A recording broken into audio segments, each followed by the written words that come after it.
Gnosis would have no belief and no fate, but direct, conscious experience of the self and the world in which we live. This is a loaded statement, for to be conscious requires a strength of soul that has been rejected by Western religion and replaced with faith and belief. The vital soul, the logos, is not inherent, but must be forged by one's deliberate effort. This is the cornerstone that builders reject, and upon this we build the vital soul. Gnosis is knowledge and love, combined with experience, action, directed spontaneously and impeccably by the will. Do what thou wilt shall be the whole of the law. Love is the will. Love is the law. Love and the will. My name is Frater Ted, and I'll be your host tonight. So, welcome to 93 Minutes with. I'm super glad to be here today. With me, it's going to be joining us soon, Frater Roch. Frater Roch is one of the co-founders of Heteros AB of Thelema. He's also a co-founder of 777 magazine, a multi-lineage digital publication from the Holy Order. He also translated, edited, and published several Thelemic publications in Brazil. He's going to be joining us soon as a co-host tonight. So our guest tonight, I'm super happy and excited and honored to welcome him. He has formerly taught tarot and astrology for 20 years in local adult education schools in various communities through New Jersey. He runs a spiritual lineage of the AA, serving for the edification of humanity. He also runs the Gnostic Church of LVX in Hoosick Falls, New York. For years, his writings has only appeared on his website and Facebook pages. And through that medium, he has reached every continent in the world and have had various articles translated in at least 5 different languages. Now you can find his 11 books on Amazon and specialized bookshops. I'm honored and super glad to welcome you. Good night, Paul Joseph Rovelli. Thank you for being with us. How are you? Glad to be here and having fun already. But I got to tell you, I got about 25 books floating around. So I don't know how you came up with the number 11. Okay, so it's like, let's update that. We're going to talk about the books, and I'm super excited about that. But that's great to hear. So let's begin with the beginning. How did it all begin to you? You know, your first experience with spirituality, magic, occultism, how it all began for you? Well, I'm going to try to make a long story short here, but I mean, Yes. it began as a teenager, okay? Mm-hmm. First of all, even as a child, I was a devout Roman Catholic, born into a Roman Catholic family. We didn't have to go to church until I think after we were 8 years old. I forget exactly. I remember I begged to go in a year or two earlier. I just wanted to go. Yes. My family really thought I was going to become a priest. I'll leave it at that, and I'll say that in my teenage years, I began to wonder, I think, as every teenager goes through the existential crisis of that age, some of my ideas were my own. And I started reading. I got attracted to this book called The Occult. I ended up buying both Magick in Theory and Practice and Blavatsky's Secret Doctrine in 5 volumes. I didn't understand either of them, I got to tell you. How old were you? I had to be about 15 or so. Okay. I remember even going to, sitting at a Roman Catholic with the priest after the Mass. I'd go to High Mass at noon, and then I'd go to the rectory with him, and we'd sit around, and he was a fat little old man that was just really, really cool in my book. He'd sit with a cigar in his mouth, and he'd say, "Listen, kid, we know you got to yank the pepper, but it just isn't a good thing to do." You know? And I liked him. I started reading Hermann Hesse. Yes. I started reading, other things too numerous to mention. And then I started taking mystical courses in college with a wonderful professor that I had, and started studying philosophy in various ways. And coming towards the end of my college career, I got invited into a psychic fair, and I had this guy read my cards using the Crowley deck. Ah, amazing.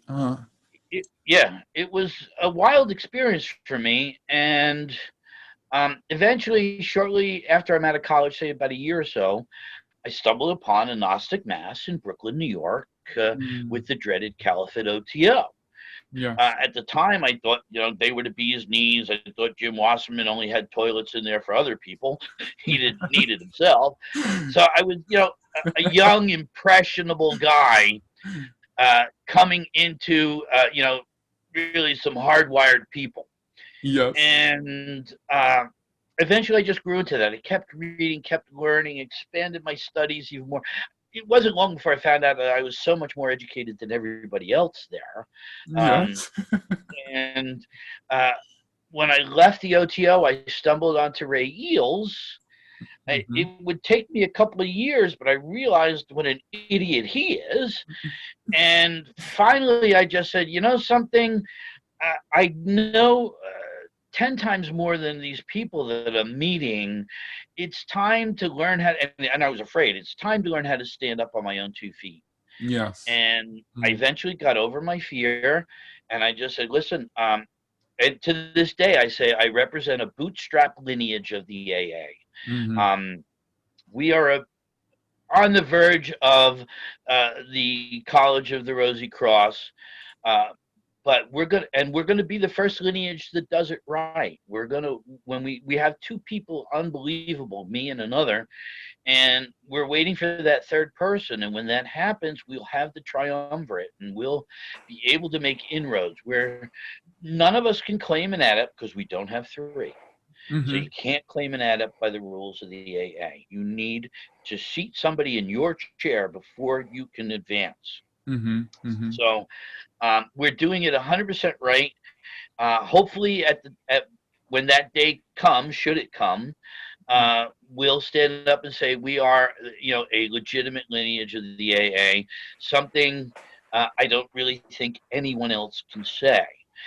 Even that aged lineage, Eshelman, these guys, because they've never done the work. They've just got the kudos. And that doesn't work in Thelema. You got to do the work. You want to tell me that you're a master of the temple? Where is your Adeptus Exemptus tome? You want to tell me that you're an adept, a minor adept? Then, where is that work of beauty that shows the beauty of the order to the world? You know what I'm saying? Where are your diaries as a major adept that shows that you are successful at evocation? And it's about formal magic. Ray Eels used to say, in my Adeptus major days, I did the evocations, but the way I did it was I listened for people in the bar that I went to, and the passing messages they would send me. You know what I'm saying? And he was, unbelievably drunk most of the time I ever saw him. And no wonder that he lived in a bar like that. And to this day, he accuses me of being this major drug addict that steals money from people because it's competition to him. And it's like, if somebody's going to be swayed by somebody else's assassination of character, they're way too weak-minded for me. Thank you, Ray Eels, if you see this, because you saved me from running into a lot of jerks. You can have them. I think that's a great time for Frate Hort to join with us tonight. Welcome, Frate. Thank you for being here. Welcome. Dear friend PJ, how are you? I'm sorry about the delay. I was watering the plants, the flowers, the garden. And there you go. God, it's time. And you're kind of pretty too, big fella. Oh, it's our eyes. Thank you. Man. Okay. Where are we? So no, we just began. We just begun. So, but I want to ask you also something about that beginning when you said that psychic fair you went. The guy read for you the thoughts tarot. How did that went for you? How was meeting with those images? How do you remember how that felt for you? There were two experiences that I carried from that. Now, number one, remember, I was a poor college student. Yes. Okay, I was trying to make sure that I had enough gas money to get to school, you know, Mm-hmm. and I was running the radio station, and these people approached me. They wanted to do like this coffee clutch on the air. And I said, sure, yeah, come on, let's do it. And, you know, as they did it, they said, why don't you come down to the psychic fair that, you know, that's going on downstairs? Mm-hmm. And I said, well, you know, I really can't afford it. So they brought me, they said, listen, we'll get you a pass in. Don't worry about that. And, you know, go get a reading. I said, I can't afford that either. Mm-hmm. So I remember going to two different people. One was this guy who called himself Volcar. He had his name, at the time he was Harry Loring Flowers, but he changed his name legally to Volcar. And he was so impressed with me that he invited me to his home in Lodi, which was right around the corner from Souderbrook, where I lived. And,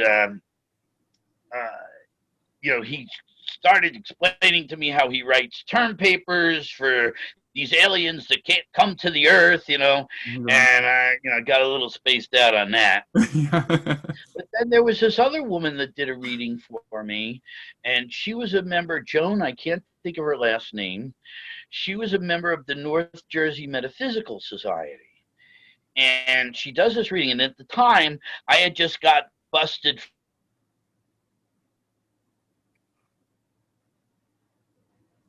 Oh, he So felt. I was like really out there. Anyone really embarrassed, I was really afraid. And she just drew it right out in the reading and went, wow, you know, and I said, oh my God. And I'm rehearsing with this band. We were, you know, on the verge of some real success. And, you know, part of rehearsals in a rock and roll band is you get high. So I couldn't stop to pass the drug test. Yeah. So she took me under a wing with hypnosis and all this stuff. And I was able to stop. I passed the drug test. Eventually that became, you know, in the past for me. Okay. But Harry Loring Flowers would draw me in because he's the one that used the Crowley cards. And I remember the guitarist in my band also was a college mate of mine, and his mother was also going to college. The three of us often had lunch together. His mother was the coolest woman on earth. And she also went for a reading with Harry Loring Flowers. And me and her used to sit around going, oh my God, what are we going to do? What's going on with this guy? We were trying to figure him out because he was creepy and weird, but his readings were really kind of good. I can't remember the substance of them. I think he was just a good hypnotist, actually. but you nowadays you see like that was the moment where Thelema entered your life. Do you think that was the point that it? Well, quite possibly. I remember, first of all, the cards were so different from every other deck that was fascination in itself. And I can remember kind of talking to people. No, as a matter of fact, that's a different period of time, so I'm going to pass that up. Just that the cards themselves were really fascinating, and this idea of Egyptian tarot. What the hell was Egyptian tarot? You know, why? I didn't even understand Egypt's relationship to the mysteries. So, you know, the whole thing sounded curious for me, and you know, maybe if I went into a little bit of this more, I'd find something interesting. Finally, I couldn't read the cards. I remember going to the Magical Child. Have you ever heard of the Magical Child? Yes. Very famous occult bookstore in New York City. And I took a tarot course. They used the Rider-Waite deck. But I remember going home and trying to read the cards, and I couldn't. I just didn't understand the process. Eventually, sometime later, I bought the Crowley deck, and I went home, and in the process of a reading, I turned out the Hierophant card, looked up its meaning, and it said invocation. And what came to me was this idea that with the cards, you can invoke what you want. And through that, there was a key in the letter H. Mm-hmm. The letter H really strikes me as profound to this day. As a matter of fact, I cover it pretty well in Thelema and the Greek Kabbalah, but I think I talk about it in Thelemic Kabbalah too. I've written too much to remember what's in what. Yes, just for the audience to know, you're quoting two of your books. We're going to tell about Yeah. we're going to go over the books later. Yes. I'm an unabashed book promoter, just to let you know. No, but you it's okay. We want that, because actually we're going to ask you about that later, because your books, they are really important, especially, you know, for promoting and allowing people to get a little bit more of what you understand about gnosis, and we're going to go that with that later. Okay. But so, just to, we are still opening. So if you can say about, do you think Thelema is for you a religion, a philosophy, a magical system, a way of living? How do you see that nowadays? Thelema is a philosophical system on the one hand. Mm-hmm. On the other hand, any religion is simply a way of life. Mm-hmm. You know, he gets up every morning and has 2 eggs religiously. Mm-hmm. Mm-hmm. That's what religion is. Okay. A philosophical system, number one, is based on philosophy.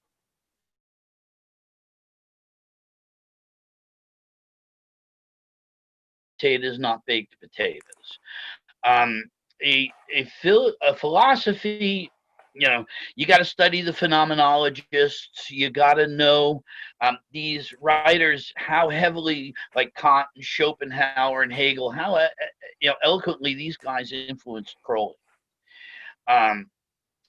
And a philosophical system, like the system of the AA, is a procedural matrix that brings you step by step through certain things that eventually you get to the idea of attaining gnosis. You know, you develop clarity of mind, you build up your knowledge base, you have the holy books and your rituals that bring you to the art of prayer, and you more and more open yourself up to the divine. And it's the divine within. In 65, that's called Adonai, because that's the only way you can perceive it. Eventually, you'll begin to realize that it's yourself, period. You know, we are all gods. We are all the one God simultaneously, as much as we are each an individual God. And so, yes, Thelema is a philosophical system. Now, in populism, it's so many other things as well. Okay. As before we were recording, you know, we talked about a lot of the stupidity that's there, but those are all forms of Thelema. You're going to find that these people, you know, have created their own inanities. They've established them quite well, and it can be very confusing and daunting for the beginner to approach the system. Uh, Despite the fact that Thelema has not been able to produce an adept, you have no even intermediate writings, no intermediate people that can at least lead beginners forward, because they remain beginners themselves their whole lives. They simply believe in Crowley, and Crowley died on the cross for their sins. So it becomes a quagmire, and really that's part of the reason why I call it the Gnostic Church of Light and not the Thelemic Church of Light, because it's about gnosis and Gnosticism, and it's so much more than anything Crowley wrote, because Crowley expected his readers to be well read to begin with. These masses of uneducated Thelemites today that are even in leadership roles through various organizations are just beneath contempt. Dear brother PJ, good night. You have been member throughout your life of several collectives, Thelemic orders. Despite your previous experience, you found a Gnostic Church. So, how far the collective experience is important for Thelema? Well, I guess I got to start with first the danger of a collective experience. In order to attain what Carl Jung calls the achievement of personality, you have to learn to look within. And we're geared on this planet to look without. We need social acceptance. And social acceptance tells us how to cut our hair, what clothes to wear, what music to listen to, what to study, how to talk, all these things that give us that outward acceptance in the world. Now, some of that's vitally important. You got to get a job. You got to attract a mate. All these things that are vitally important, you got to be able to do all that. But I got to tell you, like Crowley has suffered, and I dare say like I myself have suffered, when you start to look within, the world's going to begin to reject you. You're going to have ideas that are not socially acceptable. So that looking within is important. But now, on the other hand, a Kabbalist needs to work in some kind of group, whether it's a lineage, an order, a club, a circle of friends. A Kabbalist needs that ability because the techniques of the Kabbalah, the Gematria, the Notaricon, and things like that require that we each trade that information and learn to brainstorm together so that we can develop that aha experience. So we do need some collective work. We are social animals. An organization of individuals sounds very anarchic, and in one sense it is. But in another sense, if those individuals are intelligent and they are, well prepared for the lodge, then the lodge will be functional and it will work in a very wholesome manner that will truly initiate. Most people today, initiations are just about getting further into the club. And the club is a cult. It's us versus them. We're the cool ones, we're the insiders, and they're the mundane, the profane, the ignorant ones outside.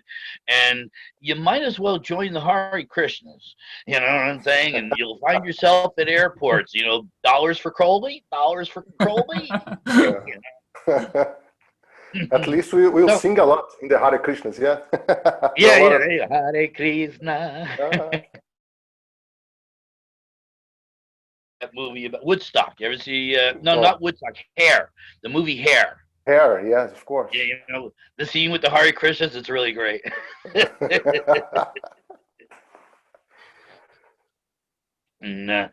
But, you got to work alone. The work has to be individual. So, the literary club gets together every Tuesday night. 5 professors meet, in the school lounge downstairs, and they have these great conversations. But they're all well prepared. They've already got their PhDs. They sat up, burning the midnight oil on their own already. They came prepared to the party.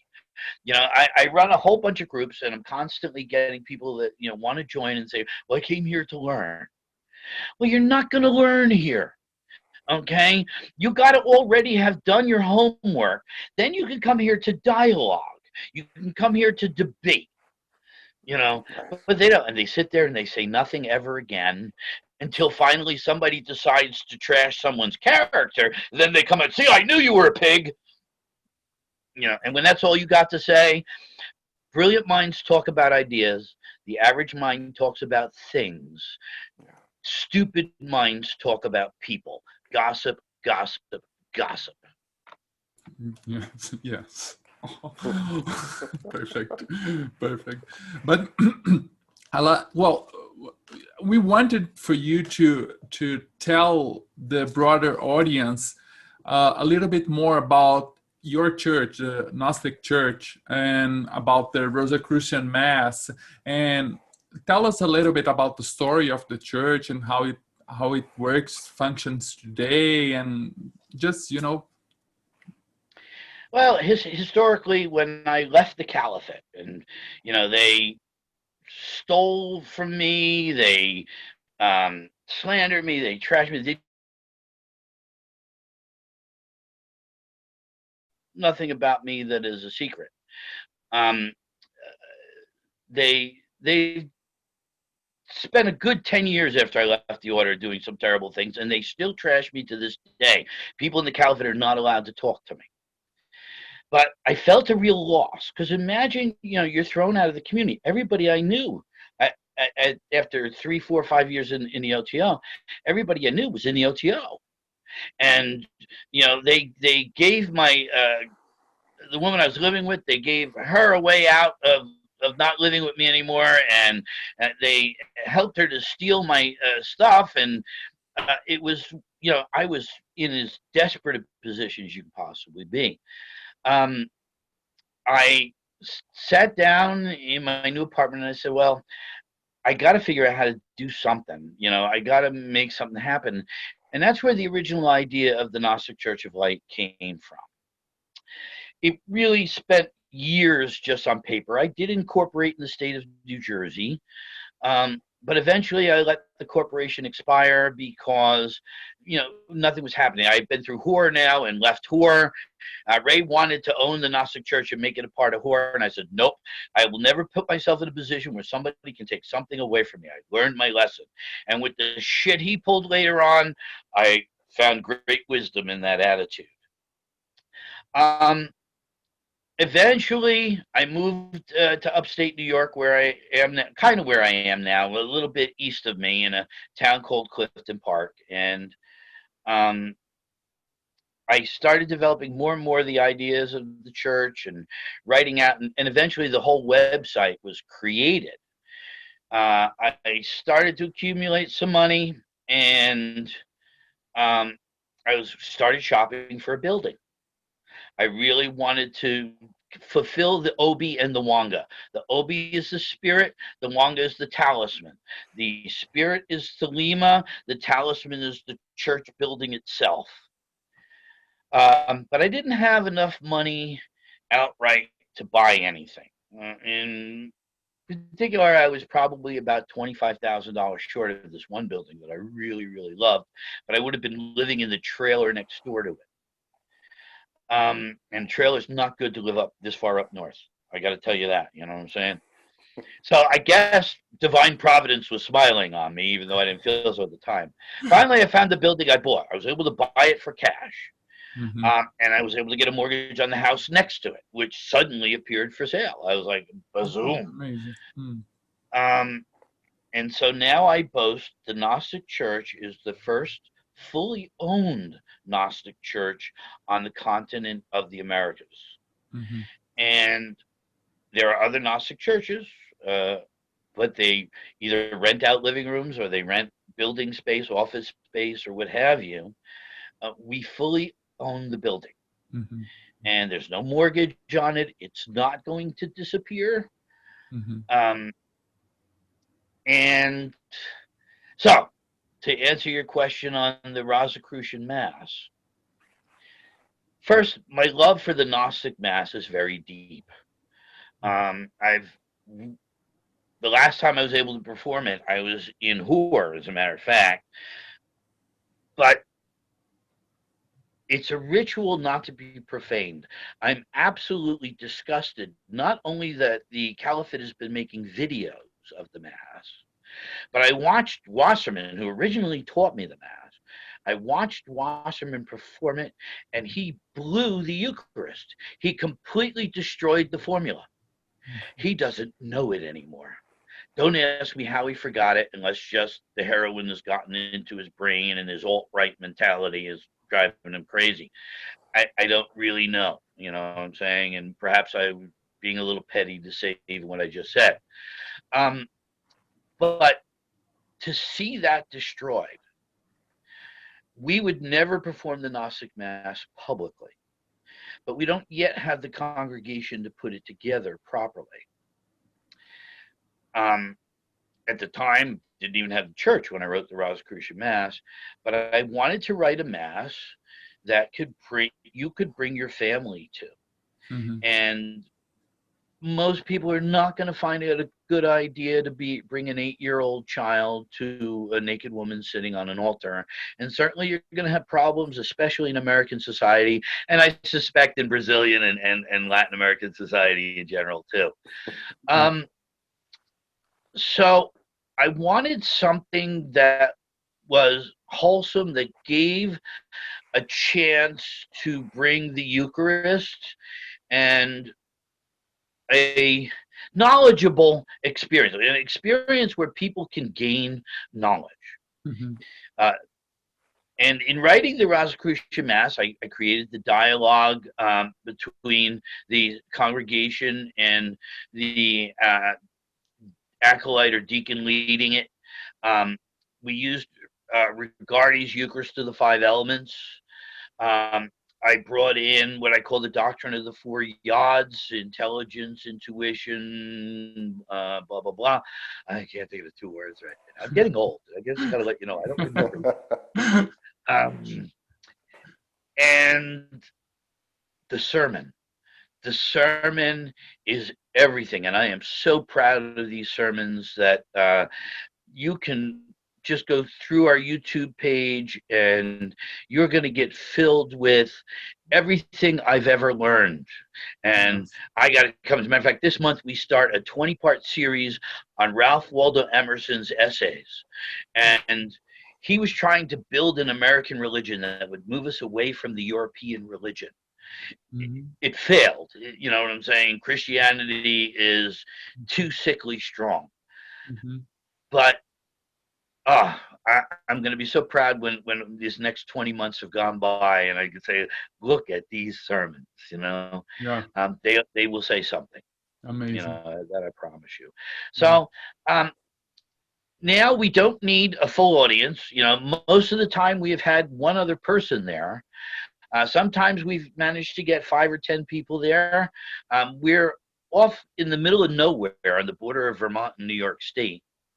And we've received a lot of harassment from the neighbors around us. It's just a difficult experience for people. Ultimately, we just decided that we need to project this out into the world a little bit further. The YouTube page got started. I've got a Preparing for Gnosis email program now that I got to tell you, already I've got people from every continent in the world, subscribing to, and we're only at 67 subscribers as of today. So we just started it a few weeks back. And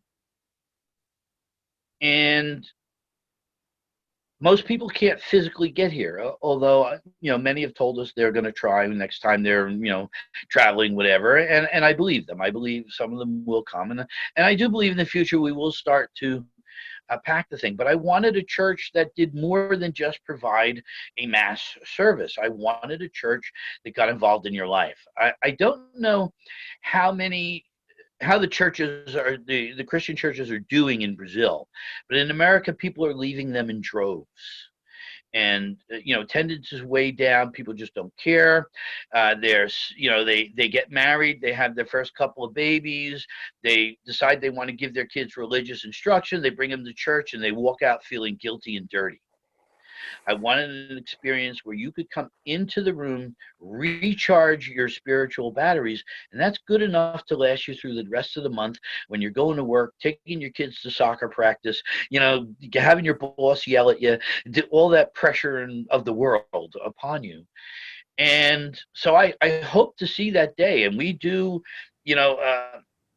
we do all the rituals of life, the milestones that you're going to pass through, from attaining adulthood to funerals. Amazing. So, and that's all written out on our website, so you can see the marriages. As a matter of fact, my wife and I got married at the church next door, and that ceremony is on our YouTube page. Yes. Yeah.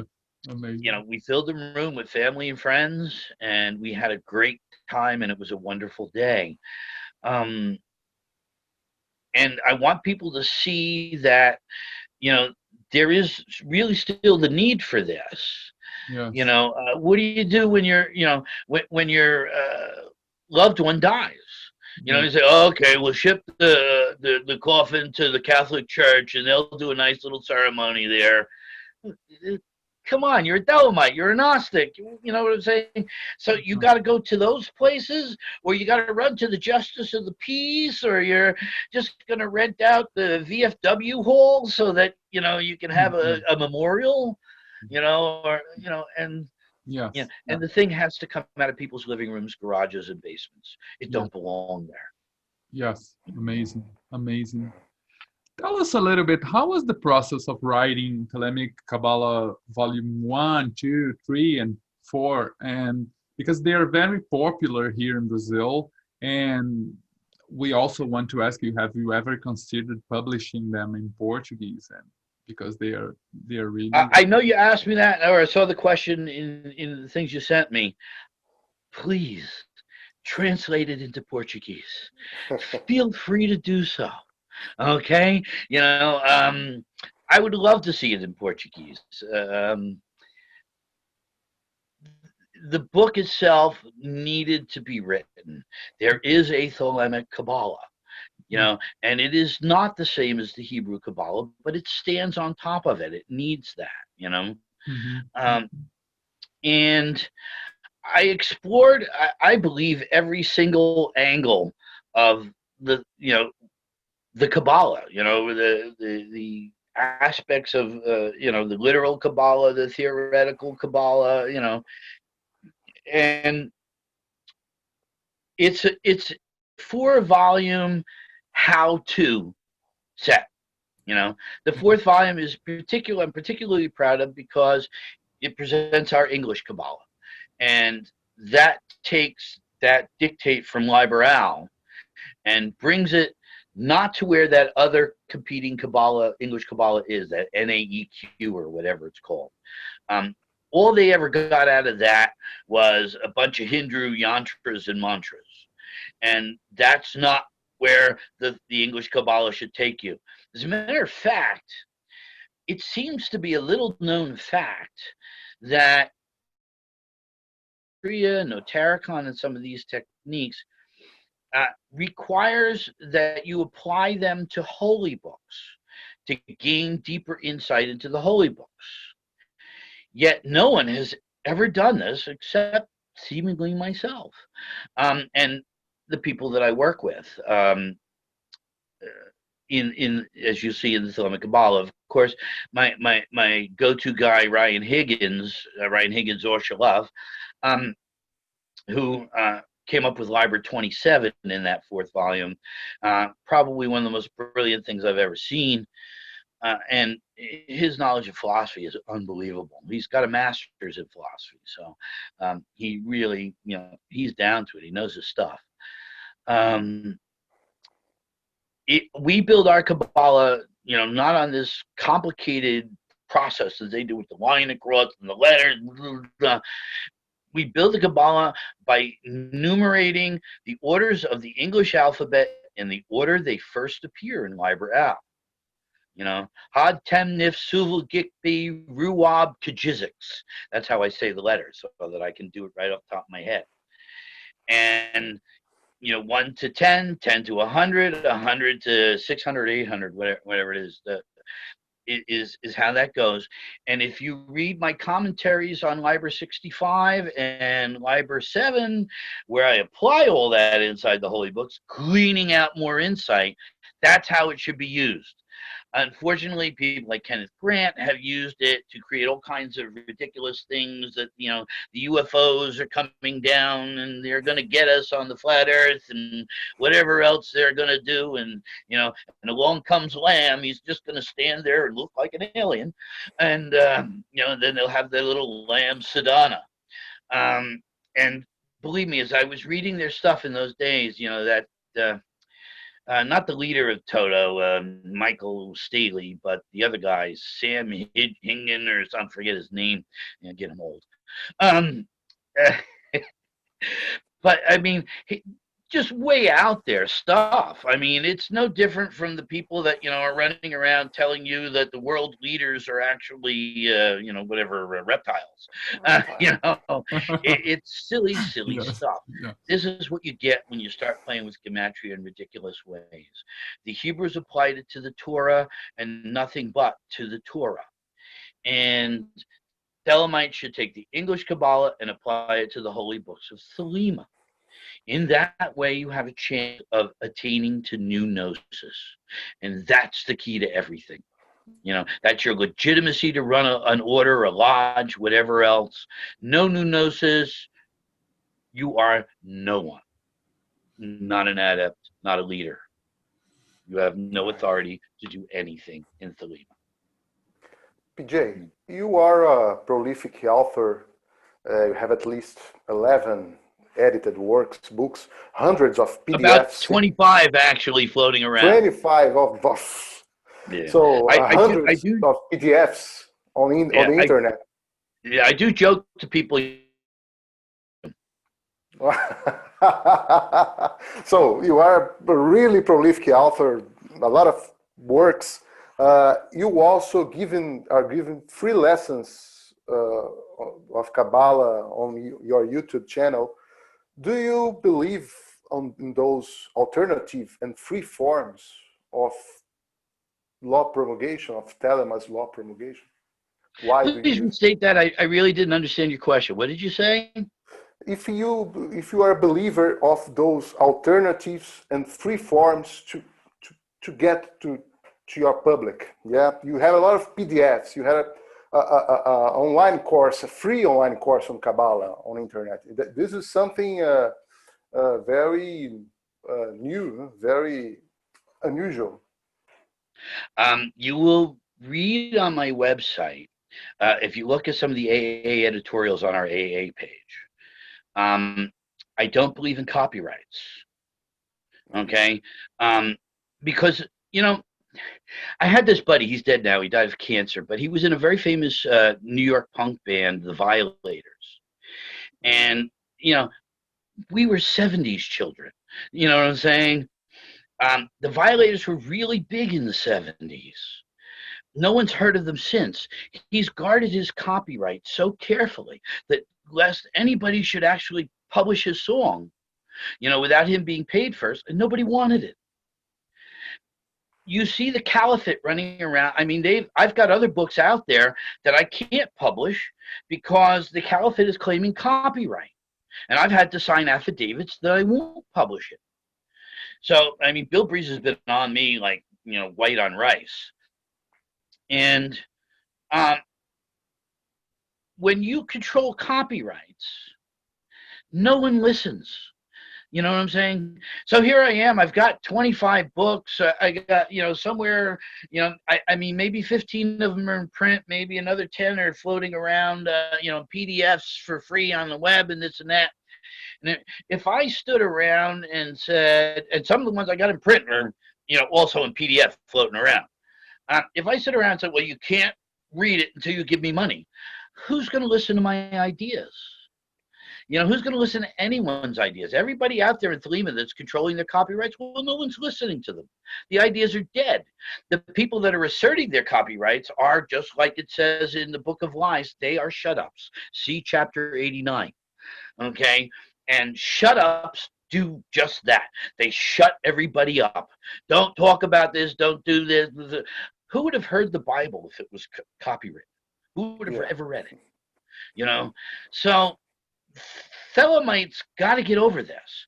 The only ones that make money on copyrights are large corporations. As a matter of fact, there are companies formed that are nothing but copyright protectors. They buy copyrights and they sue everyone for violations of copyrights, and they make big money. So this is no place for spirituality. Get the books out there. Yes, I really appreciate it when you buy my book. If you want to translate my book into Portuguese and give it over to me, I'll publish it and I'll sell it. But if you want to publish it yourself and sell it, what am I going to do? Hire a lawyer and sue you? You know what I'm saying? As much as I would like to make that little bit of extra money that I would get from it, because it pays for the church, it would destroy my ideas. Nobody'd be able to get a hold of them. You know what I'm saying? So if you want to put a PDF out there in Portuguese, give me the link. I'll put it on my website. Because I want to be heard. I want people to have these ideas, not because I want to aggrandize my own ego, but because by giving you those ideas, now we can dialogue and debate. You'll spread those ideas to somebody else. Somebody else will grab those ideas and say, I got a better idea, or that gives me a different idea, and I can write off of that and build on that and do more. And this is what we need to take Thelema not only out of people's basements and garages, but to get it out of the hands of these 20-year-old idiots that, are the grand poobahs of all these lodges.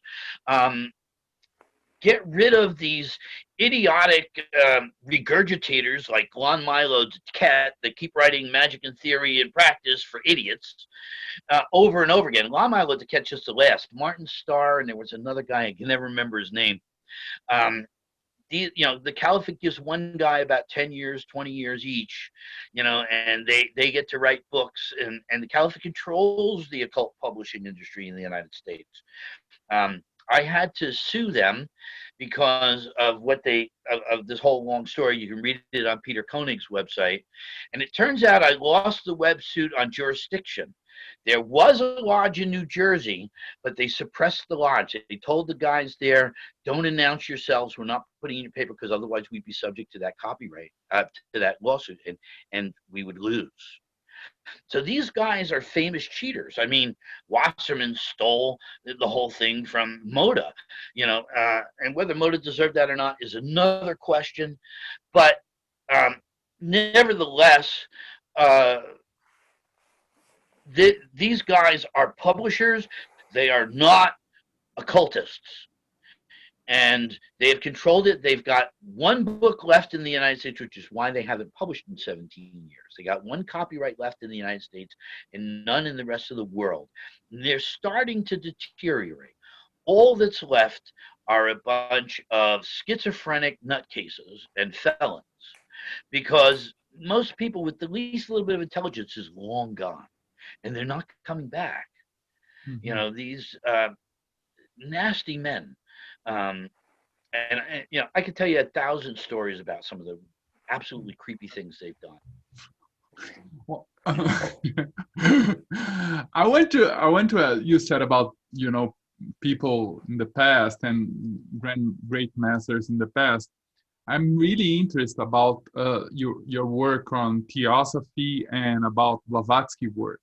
You already mentioned that you got in touch with her work really early in your life, and for me that's amazing because it was almost the same with me, but I couldn't understand anything, but I kept on reading because I thought it was like there is something here and how can't I understand this.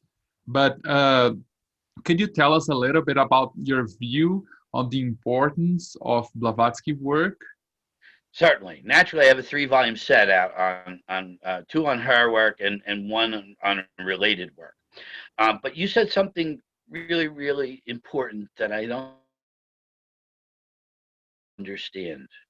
You read even though you didn't understand, and you continued reading.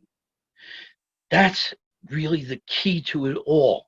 You got to be able to read without comprehension and then go back and you'll start to put the pieces together.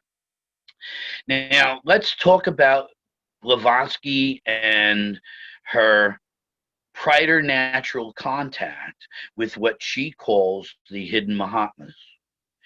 Because the Secret Doctrine itself is a holy book. It's the Proem of Zion, which she got from this preternatural contact. Chances are she got a friend to write the letters, or she just typed up the letters herself and forged a few signatures, trying to make it look legitimate in that way. But this came out of her psyche, and her psyche had to blend with that sphere of being that Crowley calls preternatural contact. and despite the verbose commentary, matter of fact, you can go on my website, our doc's website, and you'll see I just take the Proem of Zion itself without all her commentary, and I just put it up there.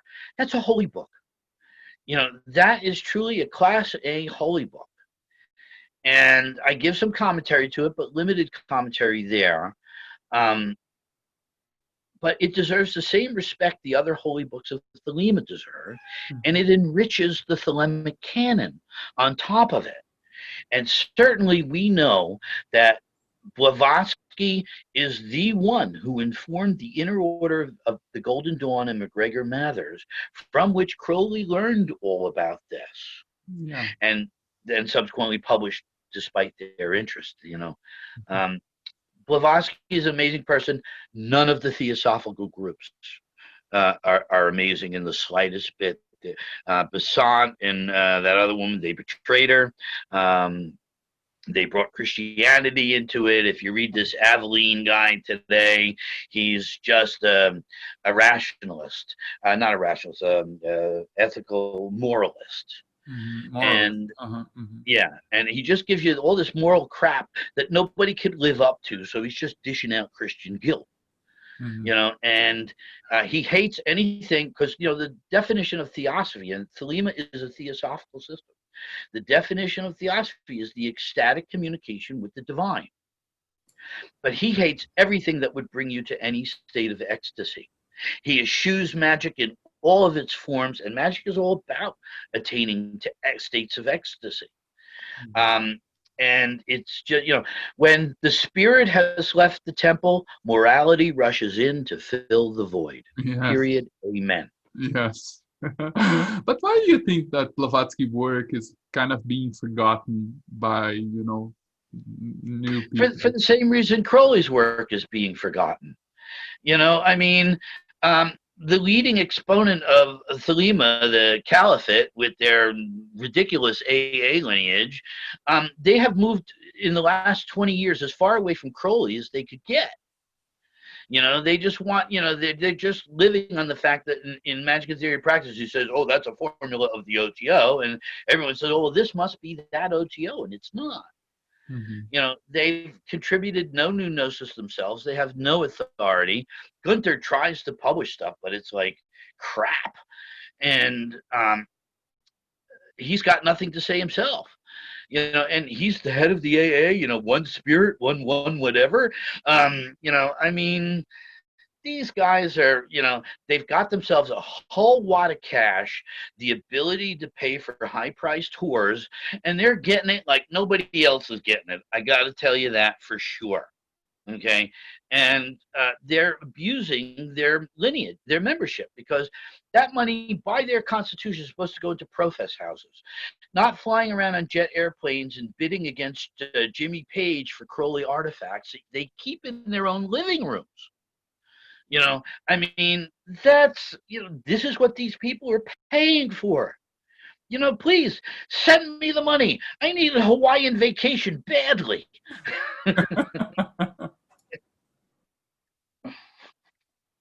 You know, I forgot the question. I got into the rant. No, but you answered. You answered. Frater Hor, Okay. Go ahead, Hor.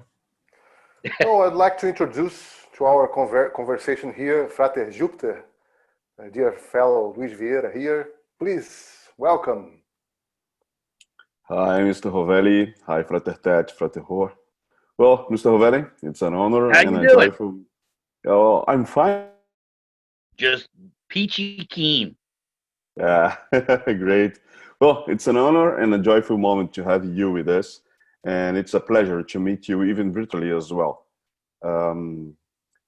Well, as was mentioned, at least Hor already told me that you have a huge interest in nocturne work. So I'd like to know from your perspective, how we could correlate the work with the 8 years work and the paths from the tree of life.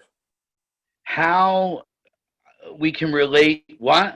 Yeah, we could correlate the work with 8 years, with the ethers, and the paths from the tree of life. Oh, okay. So with the ethers, the Enochian ethers, and the Sephiroth on the Tree of Life, is that what you're asking me? Yes, the Sephiroth and also the paths. The lesser paths as well. Yeah.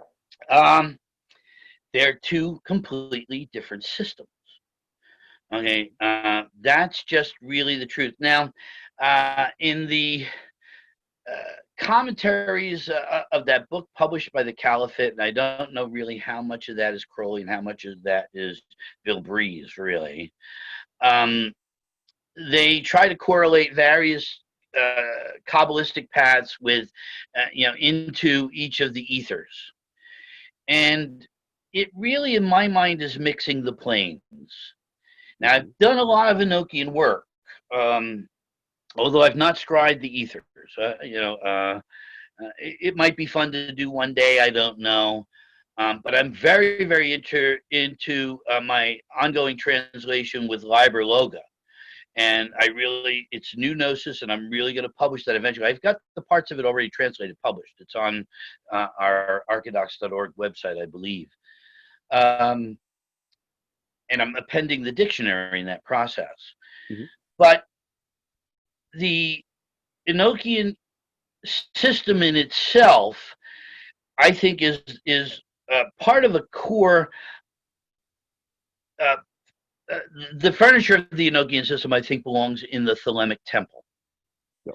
So, in other words, in my temple, I have the holy table. It's built to scale, covered over with, the red cloth, and it has the mirror, and it has the ensigns of creation. I have the 4 tablets in the corners, and then I do my Thelemic process, which I describe in my online document. The Thelemic initiatory, the initiatory system of the AA. And I think there's great functionality in that.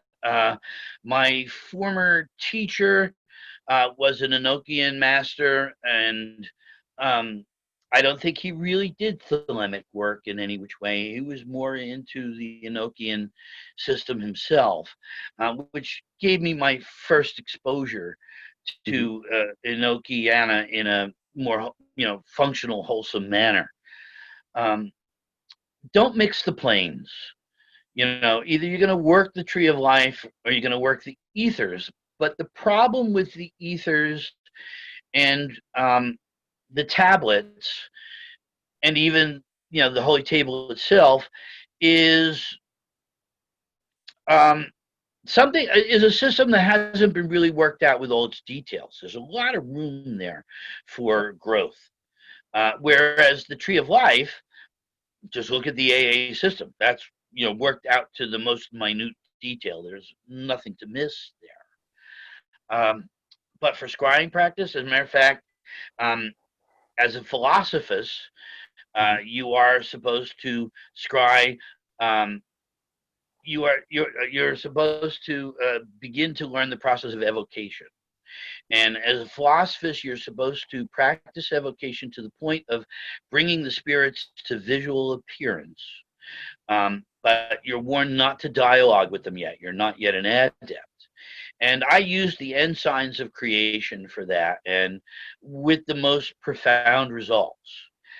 The rest of it, I scried the holy table too, but the rest of it, the tablets, and and the various ways you can put names together in the tablets and then conjure up those beings, Enochian entities, is really stuff that belongs for the adept. And yet you got every beginner working with this in every which way, and everyone's figuring out which combinations of letters that they got to put together to get the high holy blowjob, and I'm saying, just find a girl. Nice. Yeah, you're right. Yeah. I think that final answer would take me to the next question, right? Okay. So, speaking about AA work, from which degree do you think that would be useful for the students to start the Enochian work? From which degree of the AA work do you think it would be useful for most students to begin?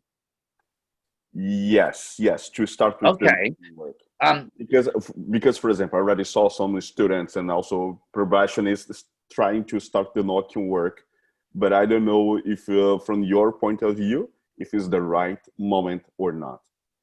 I would say the student college, and with that, actually go to college, take courses in philosophy, history, literature, mathematics, science, art. You know what I'm saying? Get yourself some piano lessons, guitar lessons, flute lessons, singing lessons, join a chorus, join a choir, join a band. Get yourself everything that Crowley expected you to have before he would admit you as a probationer. Now, I'm going to assume when you come to me and you want to join the AA that you're seeking to be a probationer and you're prepared to get to that level. I've had about 250 people that have done that so far. I got one philosophist and a whole bunch of probationers right now. And I really believe 99% of them will fail as usual. I've brought some people to neophyte. I've brought some people to zealotor. That's as far as they'll ever go. You know, this system is hard to do it right and get it done. You know, and if you're just somebody that, you know, heard Ozzy Osbourne, you know, on the radio and decided that, you know, he's really cool and Crowley must be the big deal, then, you know, you can forget about it, because I don't have 6 whores waiting to send over to your house. Mm-hmm. Mm-hmm. Yeah. I don't think Ozzy Osbourne plays in the radio anymore. Yeah, he probably isn't. He probably isn't, but when you look at all these Satanists and Luciferians out there, they've all obviously read, you know, listened to Ozzy Osbourne rather, because how else can you buy into that crap? You know, I've had, here in Brazil, we had a rock star, and here in Brazil, we had a Thelemite rock star who wrote songs composing with Marcelo Mota. With Mota is a Raul Seixas. Yeah. Oh. Yes. That's him. That's him. Could you clarify us? Listen to his music. He was the Led Zeppelin of Brazil. But I got to tell you, I discovered some psychedelic samba. And if you guys can recommend some recordings, if you know any of this stuff, that is some of the greatest stuff I ever heard in my life. And I'm a big psychedelic fan. 60 Psychedelia is my home base of operation, you know. Okay. And I'll send you some. I'll send you some stuff. Yeah, would really love it. Just a term you used, the term new gnosis. What did you mean? New gnosis. Yes. New gnosis. The Western mystery tradition is not a dead tradition. It is not static. The canon is not frozen. It is up to each generation to make their own contact with the divine. And out of that, new gnosis should flow. It is the only way that you can validate not only leadership in the order, but champion your generation. And everybody should append to it. That's vitally important. To sit there and say, just read Crowley and then read all the books on his reading list is just hyperbolic ignorance. There has to be continued development. There's a lot of work yet to do. And generations change, time changes. The average person today, thanks to the internet, can learn everything Crowley ever knew within a few years. It doesn't really take that much. We have to be able to take it further into the next step. I submit to you that, first of all, the Liber Loga that I'm translating represents New Gnosis, even though that's Dee's document. But I submit to you things like the English Kabbalah, the Thelemic Greek Kabbalah, and all these things append the system. They are New Gnosis. And I'm not doing anything terribly profound. I'm just working with what's there and building on it. And the fact that I seem to be the only one doing this actually perplexes me. How could that be so? How can anyone read Crowley and not say, I've got the responsibility to take and add a brick to that wall? Not to, don't bring Pink Floyd into this. But Yeah, well, it's not about that. Get along with your mother. But new gnosis is everything. It is viability. Christianity is a dead system. Its canons are frozen. All they can do is repeat, repeat, repeat. People like the Caliphate have tried to turn Thelema into a canonic dead system. Just repeat, repeat, repeat.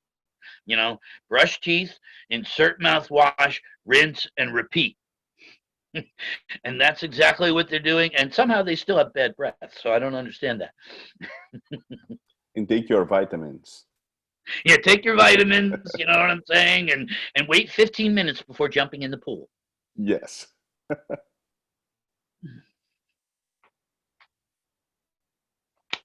Well, I have another question regarding Enochian work also.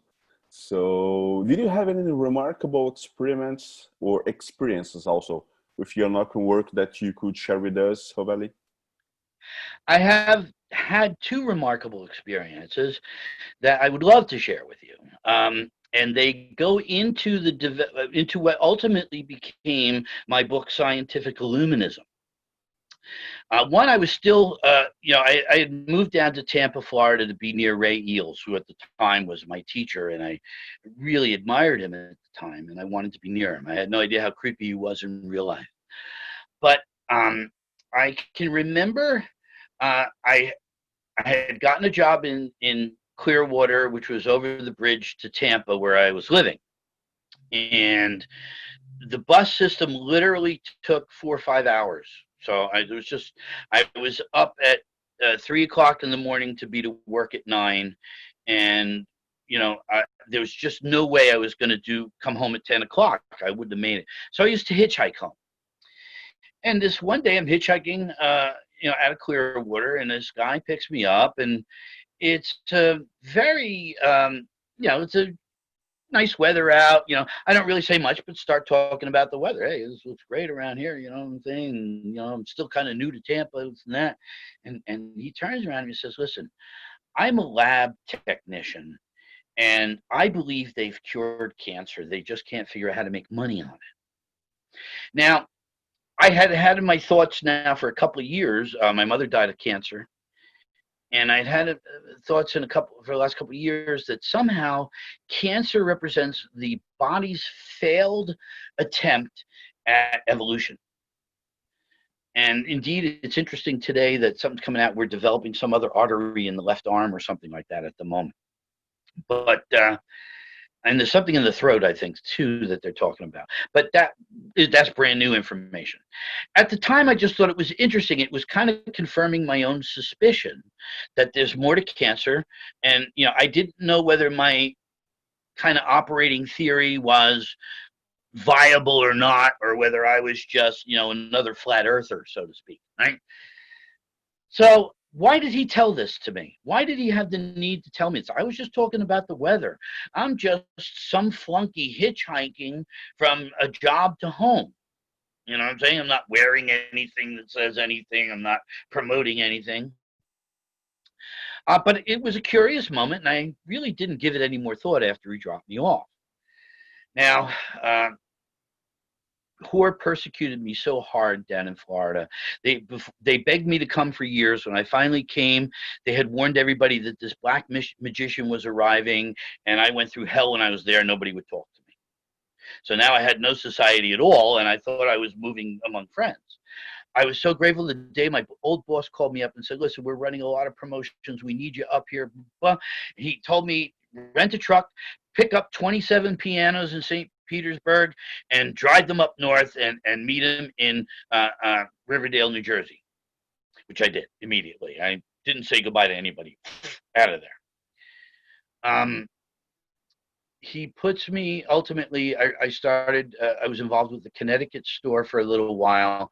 We were running up and down the East Coast selling pianos out of hotels, and we were making money head over fist. And I couldn't afford to buy food when I was living in Florida. So, that was, moving out of a Class A market into a Class C market. I didn't know what to do and how to do it. So one day I'm back in New Jersey. I'm working for this other piano company, and I used to go into this discount store called Costco, and I used to go in 10 days straight from opening to closing with all my pianos, and I made my living for the month by how many pianos I sold. And this one morning, it had to be just after the store opened. The store opened at like 10 o'clock, and this guy comes wandering in around 10:30. And he looks at the pianos. He notices they're there, and he starts talking about this Baldwin piano that he owns. Now, if there's one thing I know my pianos. I can give you the history on them, etc. So I started telling him about these Baldwin pianos. This is what you need to do with your piano. I asked him some questions, and we talked about his Baldwin piano for about 45 minutes. After we kind of got done, he says to me, listen, I am so grateful. You spent 45 minutes with me knowing that I would not buy a piano. And I think that's an act of kindness and very extraordinary. So I have something for you. I'm a medical drawer. I do medical drawings, and I want you to go home and look up this word phosphorylation. And I'm going to spell it for you. Maybe write it down on a piece of paper, phosphorylation. And he said to me, that is the key to everything you need to know. Whoa. I go home, I look up the word phosphorylation. Mm-hmm. It's the light strand that ties the two strands of DNA together. Yes. It's a DNA failure that goes into cancer. Mm-hmm. Unfucking believable. My mind is turned around. It still took me 10 years to write Scientific Illuminism, and I added so much more to it than just the biology, because I added the physics to it as well as between atomic structure and the human cell. Unbelievable. How does he know that? I would bet dollars to donuts. Now, this is still going back a couple of decades, so assuming he's still alive, but he seemed about my age, if anything, a little younger. If you asked him today if he had ever met me or gave that to me, I don't think he would remember. The same with the guy on that picked me up hitchhiking down in Tampa. Put those two experiences together, and my mind is completely blown. So I really call that contact with the secret chiefs, whether they were actually secret chiefs or the secret chiefs were just talking through them. I got preternatural contact. It put that book together. And I still feel that way today. I'm saying I got goosebumps right now. So that's a preternatural experience. Nice. The other forms of it come, actually in the writing of books. The first magic is writing. Plain and simple. I'm sorry if that upsets anybody, but it's honestly the truth. And I noticed, because I've been thinking a lot lately about Raja Yoga, and I've noticed that, like, if I had to give you the details of a lot of my books, I couldn't right now off the top of my head. I'd have to pull out the book and look at it. But when I'm in the middle of writing, it's like I'm in this kind of trance state, and I'm putting this stuff together that, I might have to read 2 or 3 times going back to read my own books. And I think when we write, anybody that's written, a quality term paper or a dissertation or a thesis of any sort, knows that, when you get in the zone, as they say, that really is a magical experience. And this ties back into Gnosis. You got to write, because that's where it's going to come out. Chances are Liber Al was, and the rest of the holy books of Thelema, in the same way that was the Secret Doctrine for Blavatsky, was just really literally automatic writing experiences. People that got into the trance and put it down on paper, and you got to do it.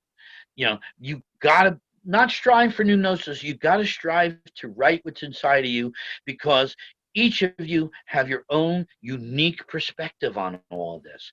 And each of you have something to give to the rest of us, as much as anything I've ever done. Nice, really interesting. Right. Well, it's interesting that you mentioned Liberal and also the Holy Books, because it takes me also to my next question to you. So Marcelo Mota, well, he had an opinion about Liber 418, the vision and the voice, that could be considered as the second liberal. What's your opinion about that statement? Liber 418 is without a doubt a holy book of Thelema. It fulfills some of the prophecies given in Liberal. We would not have Babylon without Liber 418. We would not know the secret name of Nui. You know, and the whole thing that goes into what Babylon is, you can trace back to the book of Revelation and the book of Daniel in the Old Testament.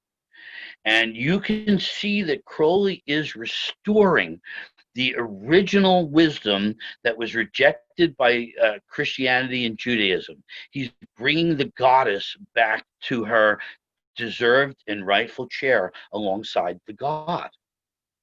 And she's as much a motherfucker as that god is, really. You know what I'm saying? She carries her sword. She will eat you up and spit you out and leave you in pieces in the sewer. And yet she's the most loving connection that one could get to the Godhead itself. And I could go into probably another hour on what her work is, but it is detailed in Liber 418, which we could then really continue to extrapolate from. Again, go to the book of Daniel, go to the book of Revelation, see how they turned the goddess into a seven-headed monster, and then later on, she's the one riding the seven-headed monster, and realize that the Jews in the time of Solomon were struggling between Jehovah, Baal, and Ashtoreth. Baal and Ashtoreth were the original syzygy. They created the heavens and the earth.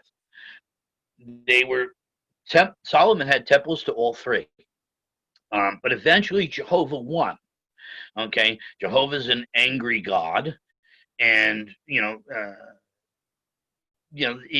is in a sense Rahor Kuit, that god of war and vengeance. Just the Jews got it twisted up that it's him instead of you and me. Yeah, Liber 14 is the most wonderful thing. Mota made made very significant contributions to Thelemic philosophy. That doesn't mean everything he wrote was great, but a lot of what he wrote was great. And he certainly provided real insight and new gnosis without a doubt. And I say everyone should pick up from where he left off. That's what I tried to do. And you guys should do it yourself. Nice.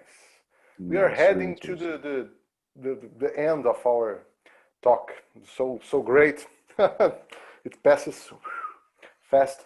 But let me ask you my last question.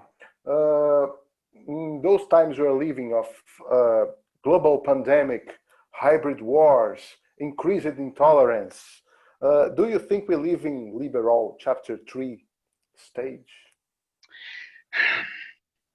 First of all, Heidegger remarks in his Metaphysics that without history, there is no being.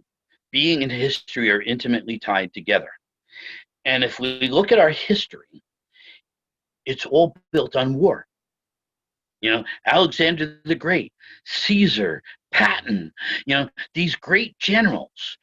Every country on this earth right now came to being from war.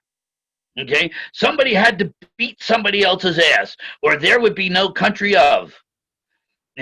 And so war is the way of the world. It always has been. The peaceniks that run around, let's pray for world peace. Peace be with you. Peace, man. they're floating in, hyperbolic swill. There is no such thing. Now, inner peace,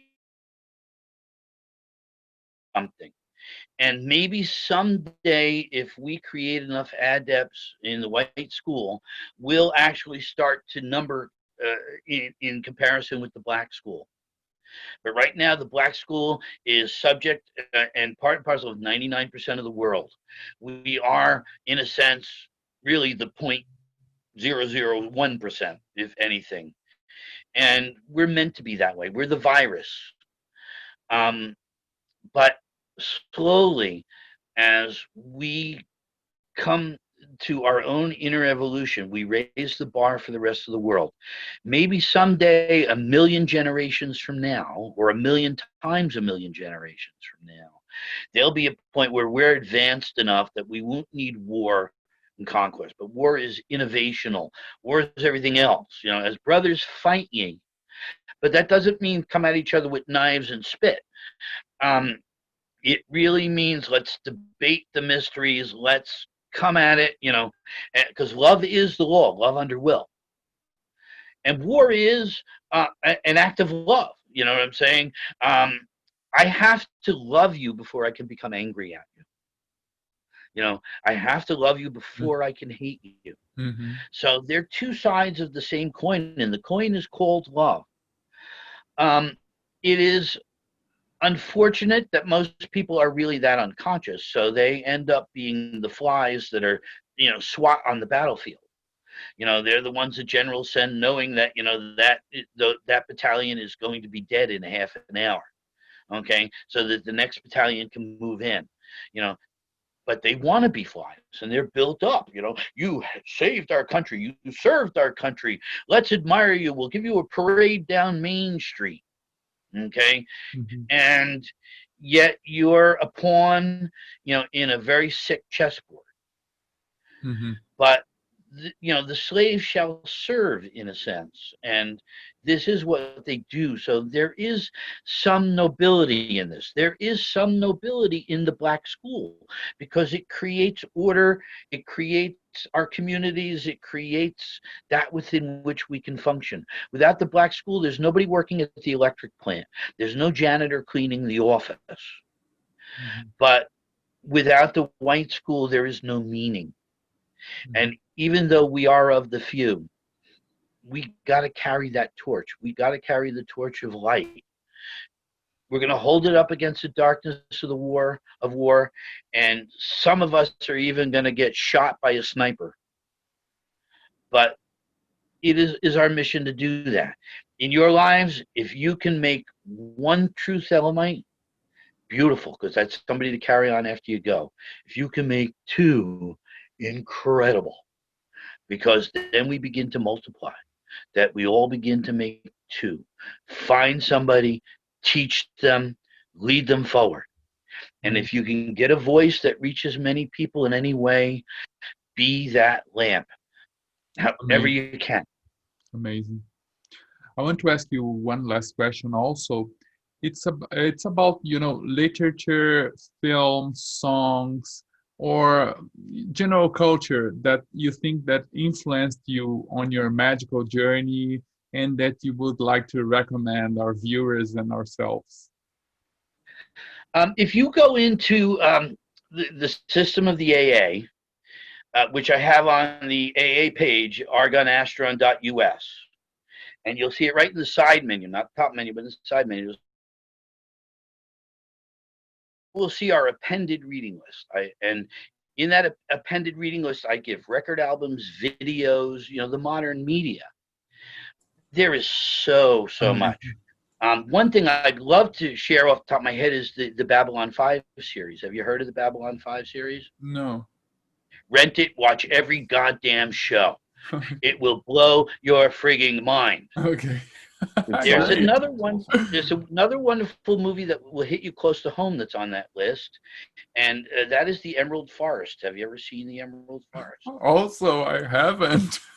Where have I been? It takes place in the rainforest of Brazil, literally in the rainforest of Brazil. It's about an American family. This guy goes down to engineer a dam, and they're cutting down the rainforest to get this dam in. And it's a true story to that point. The dam was really going in. However, early in the film, the family's having a picnic, and the young boy is kidnapped by the Indians. They're called the Invisible Ones.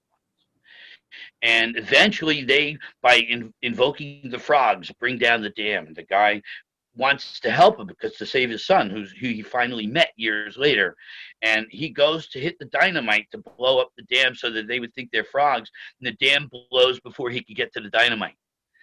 And literally, the Emerald Forest. Yeah, perfect. Amazing. Watch it. Watch how they make up the Indian language there and put it in English subtitle. You can almost see them, how they distorted the words to do it. Amazing. And the wisdom they have that we forgot. And that's how the movie starts. Or it ends. I forget that's the subtitle in the beginning or the end. I forget now. Perfect. Too many years and too old. No, but that was perfect. Jupiter, do you want to ask the final question? Well, yeah. Well, one final question. It's interesting that you mentioned about the Liber 418, and I would, from your perspective, do you think it would be possible to merge the work mentioned on Liber 418 with the Gnostic Church in some level? First, read my commentaries to 418. They're on the website. Okay, because the Caliphate prevented me from publishing it. But I did put them on the website, so somehow I got away with that. I don't know.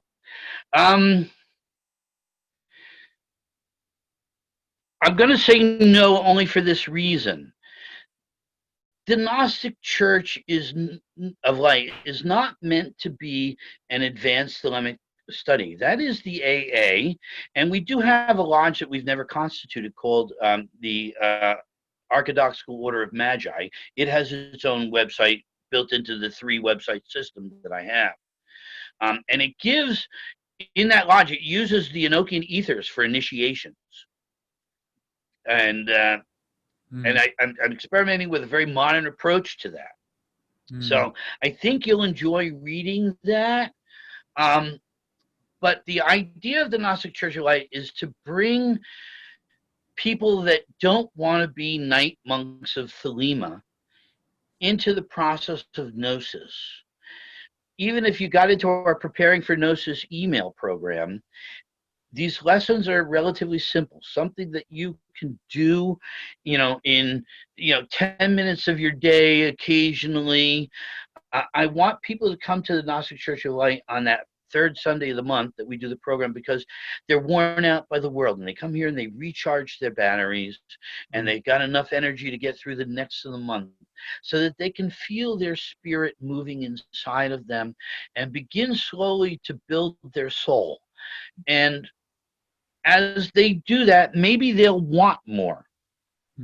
But if you go and you put this incredible pressure on them, you're just going to lose them. They're not ready.